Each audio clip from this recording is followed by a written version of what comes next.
CCM na wasio wana CCM kwamba CCM itateua wagombea wazuri wanaokubalika.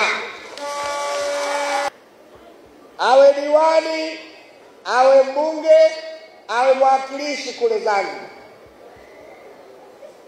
Chama cha Mapinduzi tumeweka utaratibu mpya, mabadiliko ya katiba ya Chama cha Mapinduzi na kanuni za uchaguzi. Safari hii hakuna tu kwamba mtu unachukua fomu, ikiwa mko 100 mtaenda kupigiwa kura 100 wote.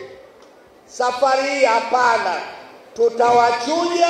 Mkiwa 100 tutachagua 3 wanaokubalika wakapigiwe kura na wananchi.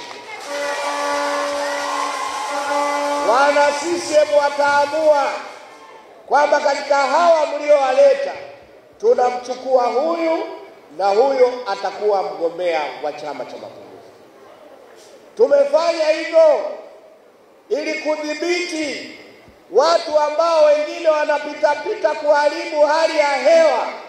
Mbunge yuko kule naye anapita, diwani yuko kwenye vikao naye anapita, kwamba jicho letu lipo. Ukianza kampeni mapema hutopata uteuzi. Tumefanya marekebisho ya kuongeza wigo wa wana CCM kushiriki katika kura za maoni. Na hapa kwa mara ya kwanza sasa tumebadilisha kwamba tuongeze wapiga kura katika kura za maoni. Kama ulitegemea watu 700 kwa orodha ya sasa utakutana nao 5,000.